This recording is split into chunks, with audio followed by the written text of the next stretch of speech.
never would be going on. It's life and carol, 2/4 of my life, walking roads tight and narrow, deep thoughts which I abide by. How you doing, guys? It's definitely an honor to be here today. I hope I do you justice by doing a good speech and have a Q&A at the end. I want to thank Dennis and Addie for making this possible. I'm part of the past. I'm part of the hat and bat technology of policing. And we all know that times have drastically changed. But it's still a very difficult job, and society needs protection. And you guys are the warriors of today and the peacekeepers. You officers, you go beyond your calling by coming to classes like this and learning more. And it's people like you that keep our profession a noble profession. You officers, you definitely have it very tough today as compared to we did. We only had criminals to deal with. You have politicians, criminals, well, that's a little redundant, bosses, and the anti-cop sentiment of today. It's very tough out there, and you definitely do a great job, and you have better training than we did. We went out in the street, we were only armed with nightsticks and guns and our training. We didn't have any technology. I came on, we didn't even have portable radios then. And we didn't have training officers. We went out in the street on our own, and you had to find your way. It's always a dangerous job, no matter where you're working. If you're in a big city, small city, suburbs, inner city, outer city, it's always dangerous, and you have to be observant. And that's one of your better tools, to be observant. And one thing I want to impress about my career was, I might say I a lot, but I do realize that without the great partners and great backup officers and great bosses, I couldn't have done the things I've done. For the most part, the bosses were great. I did have a few run-ins. One that comes to mind, I was chasing a drug dealer. We saw him make a few sales, and then we approached, and he jumped in a car and took off. So we proceeded to chase him, and he was going through the neighborhood at a high rate of speed, and the only way to stop him was to crash into him. So I crashed into him. We placed him under arrest, 4 guys, and did all the paperwork. We did the vouchering, processed everything, and then the boss says, "You left out the accident report," because now we had our car was wrecked and the perpetrator's car was wrecked. And I said, "Well, actually, boss, there was no accident." He said, "What do you mean no accident? You got 2 wrecked cars." I said, "Yeah, but I did it on purpose." You know? So he says, "No, you got to fill out an accident report." I said, "I didn't have an accident." So this went back and forth until he ordered me. Then I did an accident report, and I put the first line is, "This was no accident." So you can tell where that went, you know. But these are the run-ins that I had. In reality, the job was very good to me. And like I said, my partners were great. And you always got to watch your partners back. That's an important thing, to pick the right partner, team up, and watch each other's back. And actually, that made the job fun, even though we had a lot of run-ins with bad guys. There are many decisions you're going to have to make out there, and one of the most important ones is the use of deadly physical force. And actually, it's not your decision. I always found that it was the perpetrator who made that decision.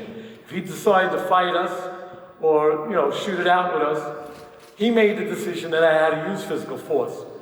I had to make that decision many times.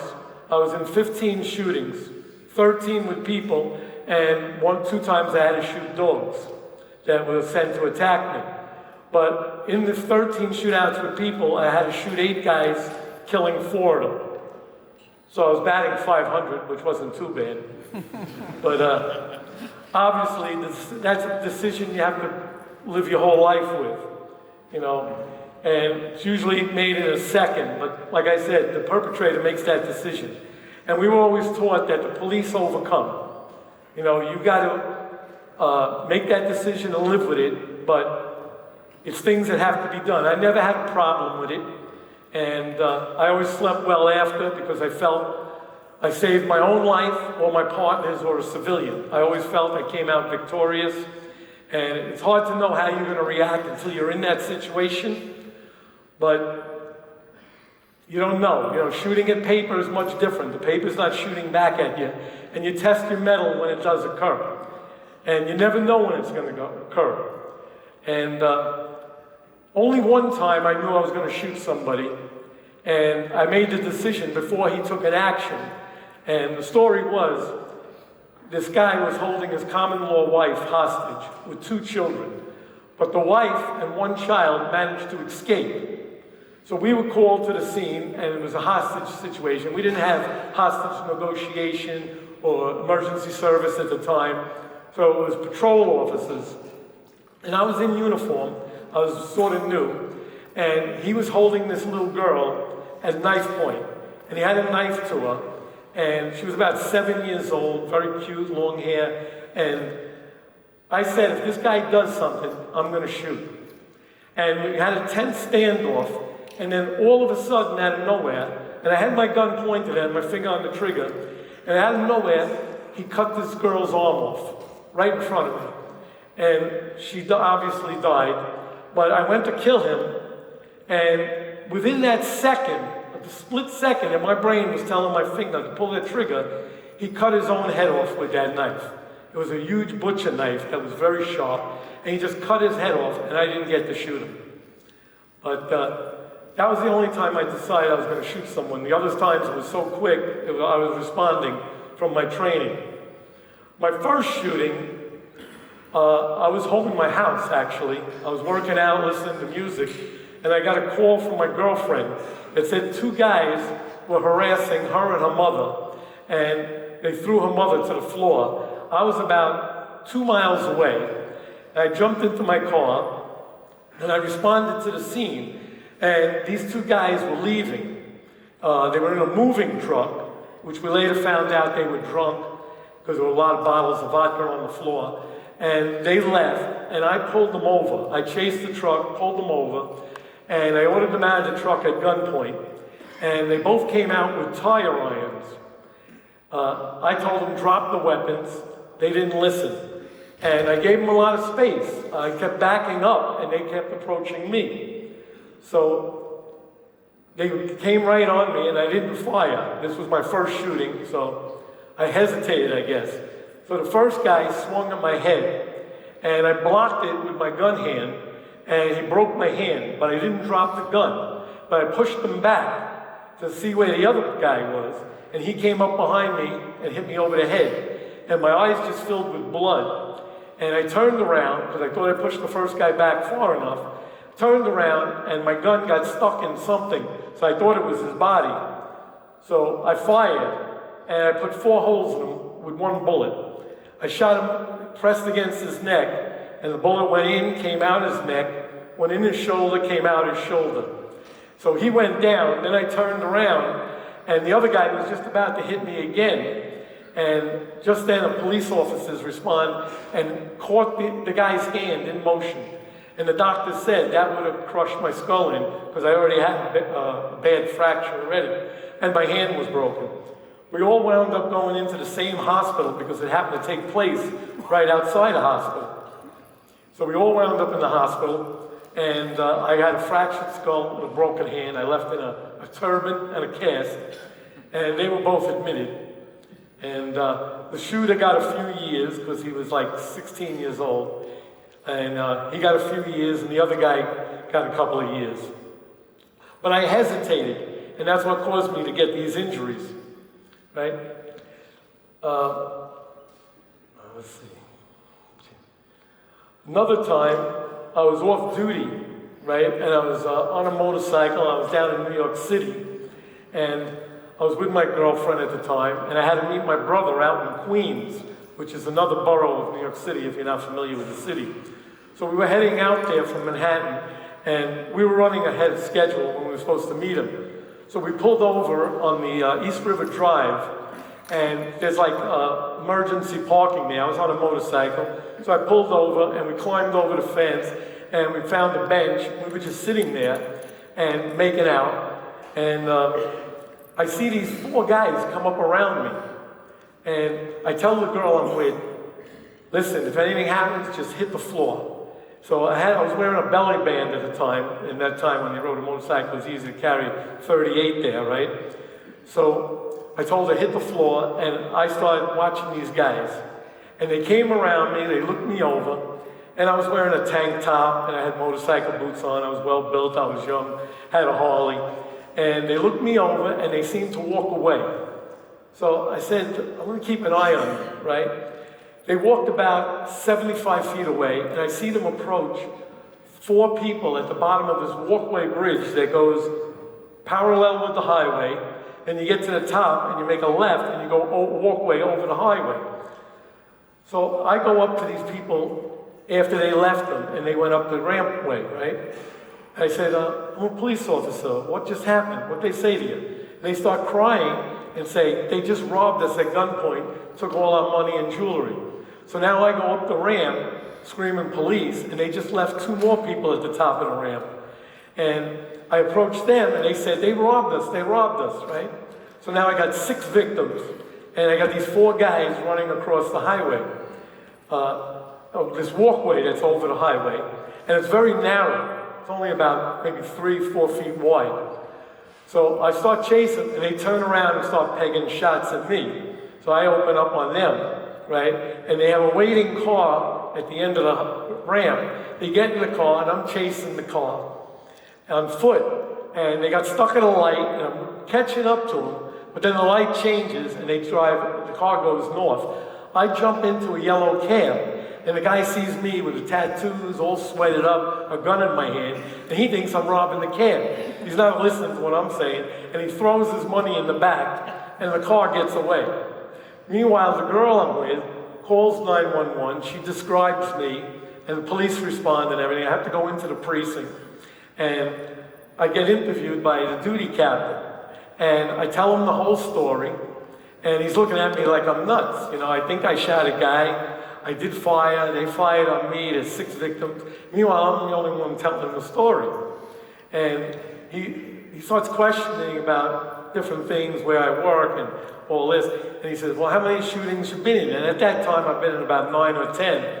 And I tell him, I've been in 9 shootings. He stands up, he doesn't want to talk to me any further. He's calling for his supervisor. He said, you know, he thinks he has a nut there, which he probably did, but.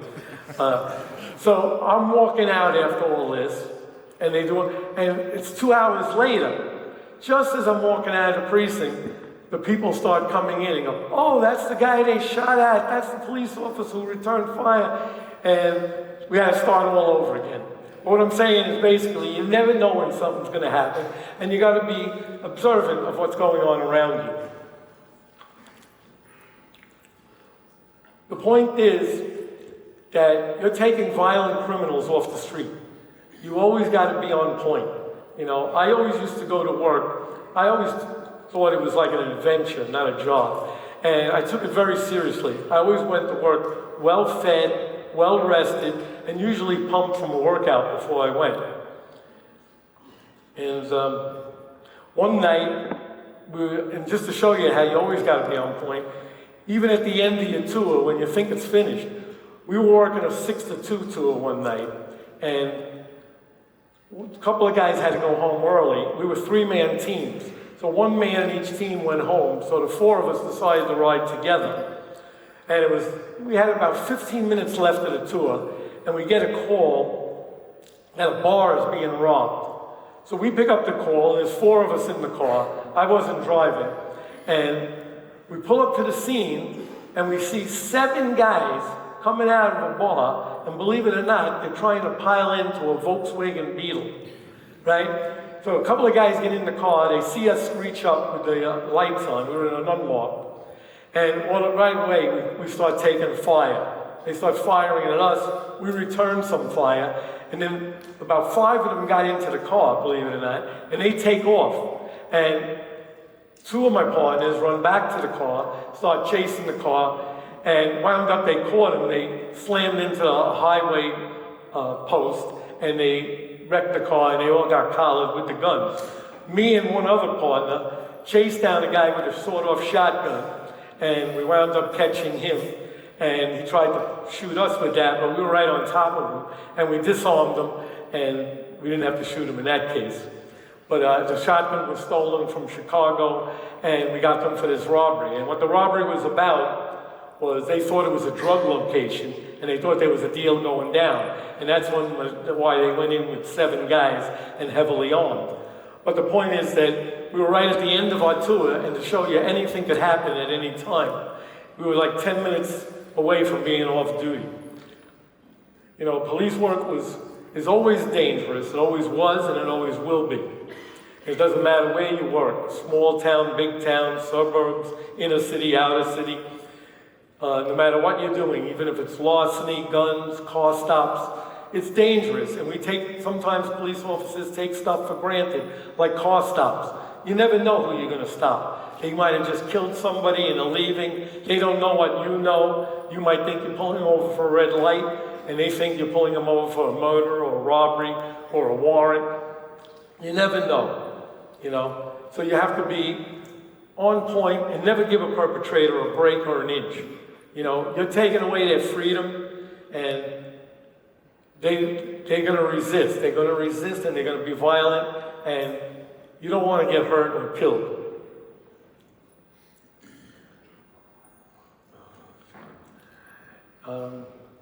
And it's always, like I said, to be aware of your surroundings, on or off duty. And I made 105 off-duty arrests in my career. And I made them from guns, drug sales, all the way to a homicide off-duty that occurred in front of me. Some of the things I mentioned are in the book, some of them aren't. And a lot of these stories, I have lots of stories. But I did finish up my career making 2,000 arrests in my name and over 5,000 or 6,000 assists with my partners. And it also involved 15 shootings, like I said before, and a lot of off-duties. What we're going to do now is we're going to have a Q&A. You guys can ask any questions, nothing's off limits, and whatever you want to ask, feel free. All right, cool. Let's, by the way, the original street cop, this motherfucker, this guy, you know what I'm saying? Give this guy a round of applause. Thank you. It's an honor speaking before you. Yeah, Ralph, the people in this room are cut from the same cloth that you're cut from. You've just been around, you know, many moons before most of us in this room were. Does anybody have a question? I have a question I want to ask you, because me and Ralph spent about an hour on the phone a while ago, and you told a story about having to buy your own shotguns and sawing them off. And then also the time your partner was shot and you were keeping them from bleeding out, they were shooting at you. Can you tell those two things? Well, my police career began in 1968. I was a trainee because I was too young to go out in this field. So I did 2 years indoors until I was 21. That brought us to 1970. And that was the time that the BLA was around. And that was the Black Liberation Army, which was an offshoot of the Black Panthers. The BLA was more violent. And they went out and they always ambushed cops. Specifically, they were always looking for what they called the salt and pepper team, a black and a white officer. And they would just ambush them by calling in false calls. I was in plain clothes at the time. It was after my uniform stint and before I became a detective. So we worked in plain clothes and were to blend into the neighborhood. But for a 6-month period, besides doing that, they had us guarding police officers responding to jobs.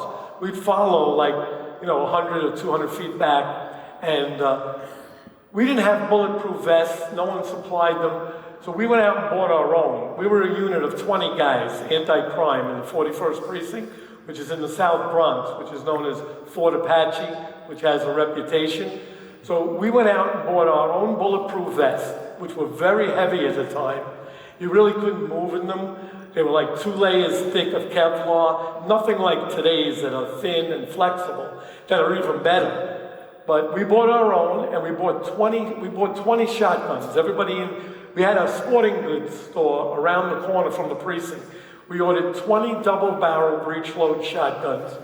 And we paid for them ourselves. They were about $100 back then, I think.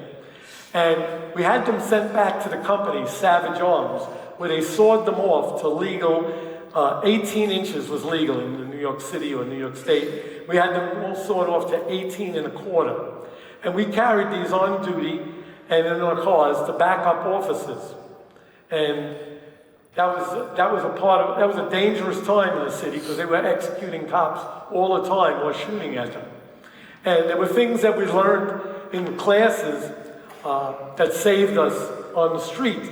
Like two things I remember distinctly is when you're taking cover behind the car, always take cover behind the wheels, because we had an instance where the BLA would spray machine gun fire under a car and would catch officers in the ankles. So this was an important tactic when you go behind the car to stay behind the wheel. Another thing I was taught that actually affected me was we were driving on patrol one night and we saw 3 suspicious guys. So we decided to stop them. And it was dark and they all split. I was one of a 3-man team. My 2 partners went after 2 guys, and I took one. And he ran into a vacant building, and it was pitch black. And I had my flashlight, and one of the tactics was to hold it to your side. I know a lot of times in the movies you see them holding it in front or on the gun, but I was taught to hold it on the side. And I did, and the perpetrator fired at me. I heard the bullet whiz by me. And I couldn't see him, but I saw his muzzle flash. So I fired at his muzzle flash. And then I heard a click where he dropped the gun and he ran. And at this point now my partners heard the shots. They called for units and emergency service responded. And they lit up the place like it was 3 o'clock on a sunny August day. And we found the gun, the spent round, and the guy's blood. So I did hit the guy, but he was aiming for my light. And that tactic saved my life because he might have hit me in my chest or my head. And any other questions? To follow up with my question, and yeah, I'm being a little selfish, so what? All right, let me ask you a fucking question. Where are you? Who's coming? Who wants to do a question? Over there? Damn. No. We're good. I'm coming. It's your time, not mine. Fucking asshole.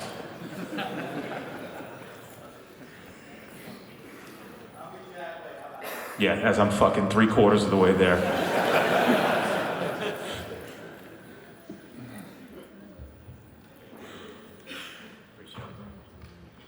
With the individuals that you killed, how has that affected you mentally? If it did at all? Actually, it didn't. I felt victorious. You know, I felt that I did the job. I was justified. Thank you. You know, I did what I was trained to do and what I was ready to do. I've always felt combat ready. And I felt like I saved my life, my partner's life, or a civilian's life. And that's what we're out there for. And like I said, it wasn't my decision. The perpetrator makes most of the decisions. We just are trained to react to them. Next question.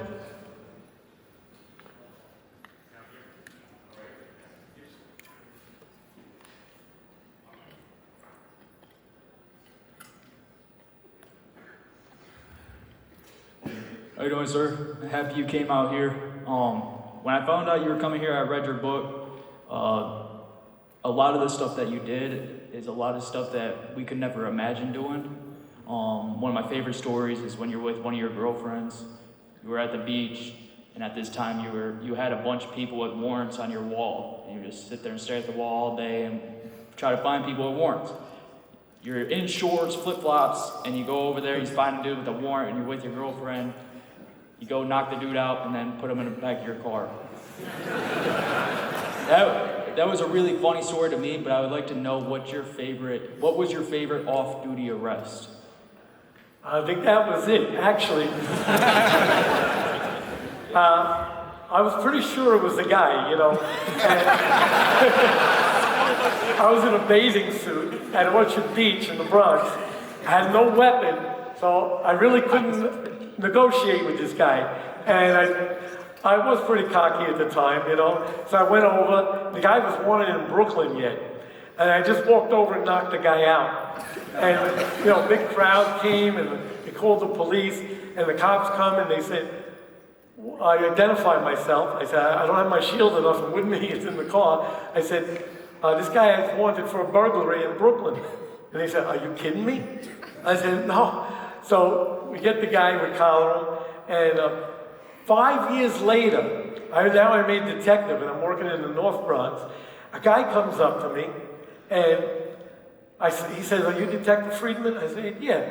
And I positioned myself, you know, I turned a little to give him my hip, you know, because I didn't want him kicking me on the balls or something. But I'm ready, you know. And he says, I really want to thank you. I just got out of prison and I got a great job in construction. And I want to thank you because I always needed dental work and I got it all free from the state thanks to you. You know? Next question. How you doing, sir? Today, there's a lot of politicians and maybe some leadership that are holding guys back or, you know, officers back from doing their job effectively or making them feel like they can do it effectively. Did you have any of those issues back then, or have you just noticed the gradual change over the decades? We didn't have those issues. You see, politicians and bosses back then, and the public, always wanted bad guys arrested. They used to turn us out and say, get these bad guys off the street. Everyone was behind us. Today, that's what makes the job much tougher. They always want to hold police accountable, but nobody holds the DAs responsible. No one holds the judges accountable, the parole boards accountable. The job has changed, as we all know. You guys are out there, and I'm off the street 38 years now, but you guys are out there. The problem with policing today is politicians are running the department. They know nothing about police work, and that just makes your job 100 times harder. Police should be ran by bosses that are trained, experienced, and know the job, and went through the ranks. That's what makes the job so tough today. These politicians, we've seen more changes in the last year or two than in the last 20 years. And it gets worse every day. Every day you wake up, you hear another ridiculous thing. That was a good question because that was in my speech and I missed it. And the next question. First of all, thank you for being here. My question pleasure. is, a lot of cops in NYPD, and I'm sure you hear the stories of how it is now. I wonder if you have any advice, other than the obvious solution of just leaving the department and going somewhere else, is how to deal with, everybody here is 1,000 cops in this room because they want to be out and be proactive. They're trying to go out and do the job the right way. But we run into problems when every single sergeant or boss is going against everything that you're trying to do. We can't make car stops. They tell us, what are you doing, kid? Stop digging. If you get called to the radio, respond to that job. Stop trying to be a hero. Do you have any advice in terms of how to get around that mentality of the bosses, trying to stop you from doing the job that you signed up to do?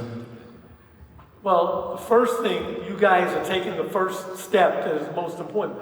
You're getting more education on how to do it properly and legally in today's world. And that's the best thing you could do. And you are the police. You got to remember that. You're there to protect people and protect property. And hopefully you get bosses that see it that way also. But being armed with knowledge and taking these classes like street cop training offers is giving you more protection, and you're better armed out there. It's definitely a valuable tool of the trade, learning more with these classes. Also, I like to think that the pendulum swings both ways, and eventually policing will come back. It's only a matter of time. There's always bad times, When I came on, there was a thing called the Knapp Commission, and what they were doing, they were investigating police corruption, and they were locking up hundreds and hundreds of New York City cops, and it was a changing time, and people didn't want to do anything either, and but brutality was in, or doing your job correctly. They didn't care if you beat somebody up who deserved it, as long as you didn't take $1 or a cup of coffee. That's how I was trained. But we were trained that the police always overcome. You have a job to do, and if someone disrespects you or breaks the law and you got to place them under arrest, you make that arrest no matter what. You use necessary force, whatever it takes to effect that arrest. But I believe policing will come back around where you're appreciated. Right now, there's a small segment of people, and they don't like the police. They're police haters. There are haters out there. But it's the theory with the squeaky wheel. Most people and all decent people appreciate you. But the squeaky wheel gets the attention. And there's a small segment of people that are very loud, that are police haters. And we know the reasons why, because they're the criminals. And hopefully policing will come, well, it will come back. How long it's going to take, that's anybody's guess. Next question. Over there. Come on over here. Of course you have a question.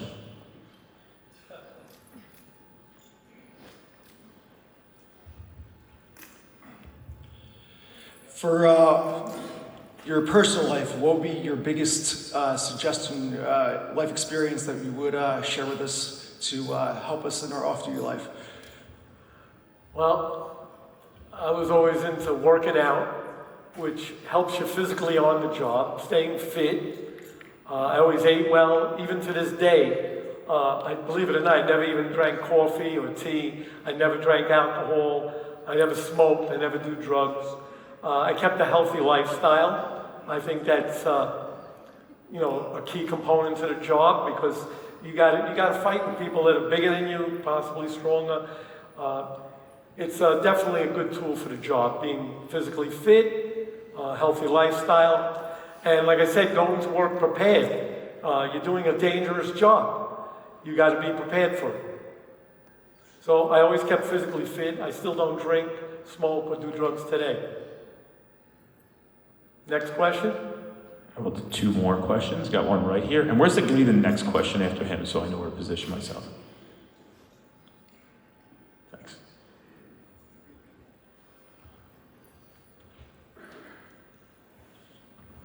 Sir, thank you for being here, first and foremost. Secondly, do you have a best arrest that sticks in your mind, like a serial killer or something like that? And if so, can you share the story with us? Not to brag, I had a lot of good arrests, but one that sticks out in mind wasn't one that was shots fired. It wasn't. It was actually a harassment case. A girl calls the police, and she says her ex-husband's in town, and he came over and slapped her around. So the police were making a report, and it's a harassment. It normally wouldn't get turned into the detectives. I was in the detective squad at the time. But as the cops are walking out the door, she tells them, "Oh, by the way, my husband's wanted by the FBI." So they put I always worked well with the police officers, because they knew I would follow up on anything they tell me. Some guys don't follow up as much, or shit canning, whatever. But they knew I would handle it. So all uniform officers always came to me. And they told me that she mentioned this. So I said, put it in the report and refer it up to the squad, which is the detective unit that I'd be catching the case. So we know a lot of times people say he had a knife, he had a gun, he threatened me, he killed me. They say that to make their case more important, or you think they'll act more on it. But the first thing I did was I ran his name through BCI and warrants, and I found out that the woman was telling the truth. The guy was wanted by the FBI, one of the most wanted lists. He robbed banks in California, and he got caught. He got sentenced to 30 years, and he broke out of federal prison in California. Then, believe it or not, he got caught again in Suffolk County for stick-ups, and he got sentenced to another 6 years on top of the 30 for escape, and he broke out of federal prison again, out of Pennsylvania. So I get his picture, I get all the information, and I go into the boss, and I tell him what I got. And the boss was a friend of mine. He knew how I worked after testing me. You'll read in the book, if you get the book or if you read it, the boss always used to test me on a couple of things. But I'll leave you that to read in the book. But the boss turns to me and says, I went in with my partner, and he says, could you guys get him? I said, boss, we'll get him. Just take us off the chart. That means we get them just that one case. Normally, detectives in the city are catching numerous cases coming in each day. You catch like 5 or 6 cases a day, or more in a busy house. And I told him, if you take us off the chart, we'll work on it. Bottom line is, because this story is in the book also, we did catch the guy. It took us about 4, 5, 6 weeks, but we got him. We caught him outside of New York City. We caught him with guns and stuff. I go into much more detail in the book about it. And when the speech is over, I'll be selling books in the lobby along with 2 challenge coins. But that was one of the things that stuck out. And the funny thing is, I never charged him with harassment. You know? But he owed so many years for escape. He got 6 years on one escape, I think 10 on the second. And he owed 30 in California for the bank stick-ups. And he was a big guy. He was about 6'5", 280, had a dog with him. That wasn't one of the dogs I had to shoot. By the way, I'm a dog person. And I really felt bad about shooting 2 dogs, but I had no choice. One I only wounded, and I wound up taking him to a hospital and made sure he was okay. That was a Doberman that attacked me. The shepherd, I had to kill. And these were drug dealers. One was a burglar's dog, the other was a drug dealer's dog. And like I said, I had no choice. They told him to attack me, and he came right at me, so I had to shoot him. Any other questions? Hey, we're gonna tell everybody to hold your questions for the lobby. Ralph will be heading out there now. He'll be sticking around. You take pictures with people? Of course, it's my honor to do that. Get yourself a nice token. I'm sorry, go ahead. I want to thank everybody for having me here. It was my honor, and you guys are the cream of the crop, taking these courses and bettering yourselves. I hope I did my speech justice. I hope I did you guys justice. Thank you very much, Dennis. Ralph Friedman.